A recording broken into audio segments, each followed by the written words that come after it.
Can you tell us briefly what's going on in Ciudad Juarez? Why things are going so worse and worse? Okay, briefly. You have a city with general violence, and yet no one's directing the violence. You have the model of free trade, where it's producing poverty and violence. You have a city that's losing population and killing people faster than any other city in the world. In short, you have a city nobody wants to look at because whatever their beliefs, Juarez destroys them.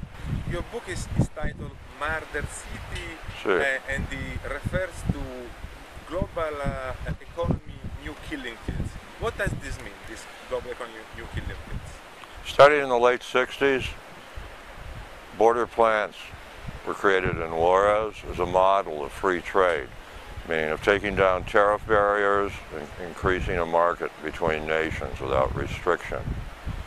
Since then, Juarez has created 400 factories, most of them U.S. corporations, and for decades, in real pesos, the wages have declined, and the factories have had massive turnover because nobody can survive on them. Every claim about free trade is being tested in Juarez, and the lab results are in. The most violent city in the world.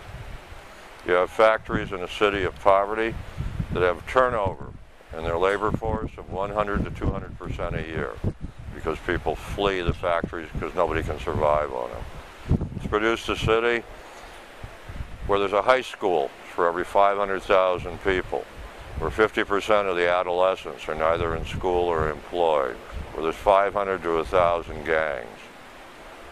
The North American Free Trade Agreement should build a monument in Juarez and say, we did it, thank us. Things are going worse and worse. Violence is there since quite a long time, but at the very beginning it wasn't so. Look at Juarez has always been a rough town. It's a border town. It's one of the centers in North America for the drug industry. It's been controlled by drug people for at least 25 years, meaning there's never been a mayor, head of police, federal comandante there that could live an hour without working for the drug world. Having said that, the most violent year in the history of Juarez up to through 2007 was 2007, 307 dead. 2008, after President Calderon started his announced drug initiative against the military, against the drug world, 2,600, 2009, 1,600, 2009, 2,700. This year, September 2010, over 2,000. You can't explain the violence in Juarez by talking about drugs. The drug industry, which earns 10 to 12 billion a year in that city, never produced this violence before. You have to talk about the war against drugs by the United States, which created the market. You have to talk about the North American Free Trade Agreement, which brought hundreds of thousands of peasants from southern Mexico to the city to work in essentially slave factories and not be able to take care of their young and create a culture where there's 500 to 900 street gangs. And you have to talk about the corruption of Mexico, which regardless of the income that flows, never shares it.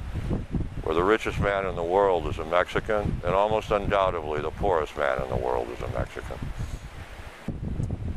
According to you, is there a way out of this carnage, of this mess, and if so, yes. which one?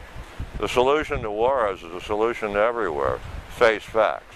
Stop lying. Realize that governments are a failure now. They're eroding. Realize that power has moved into markets beyond government. That a friend of mine told me it's wrong to talk about national states or global economies. You should talk about market states. That these are shells controlled by corporations. In the case of Juarez, if you're going to have free trade, no trade barriers, there can't be any barrier against labor. It has the right to move, it has the right to strike, it has the right to get decent wages. As far as the war on drugs, obviously it's over. Everybody's stoned supporting a police force to stop them. This doesn't work.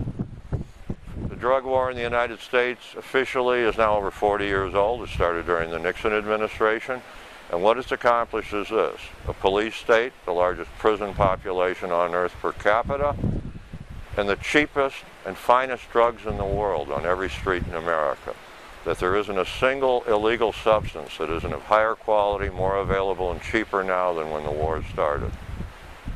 To believe in this war, you have to use drugs, not fight them.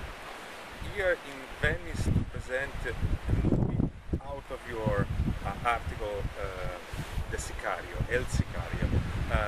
So, how dangerous is right now, and who tells frightening things? He talks violence in a way which is very incredibly ordinary, as it was nothing at all. So, how dangerous is it to live in Juarez right now, and what shocked more about this encounter with this guy? Juarez is probably the most violent city in the world. But the real violence isn't the body count every morning. The violence is among the living. We have at least 1 million people there living damaged lives they're never going to recover from. People are afraid to go out at night. People are afraid when their sons and daughters leave, they won't come back. Women are afraid when their husbands go out, they'll be murdered, and vice versa. This kind of destruction of human beings, even if they live, cannot be undone. It will take a couple generations. The Sicario, the actual man the movie's about, is a product of this city. He's about 40 years old. His father worked in a maquila 5.5 days a week. He came from a family where he was raised in poverty. He was not abused. He has like 10 or 11 brothers and sisters. They went into the straight world and didn't make any money. He decided he would not. He became a contract killer and a commander in the state police. And for 20 years, he kidnapped people, tortured people, murdered people, and made enormous money. And now he's a fugitive. To my knowledge, he's the only such figure in Mexico, or frankly anywhere else, who's come forth freely to speak of how he lived and what he did without any threat from the authorities. There's not a nation in the world where there's an arrest warrant for him. That he decided to tell the truth. I was, through coincidence, lucky enough to be there when he wanted to. Everything else, the book, the film, is simply an effort to establish a record. When people say they don't know what's going on from this day forward, they're just lazy or liars, because it's in print and it's on the screen. They don't want to look, that's their right. But they can't say they didn't know. Well, yeah. Well, in the spring. I wrote it. Eventually I went to Juarez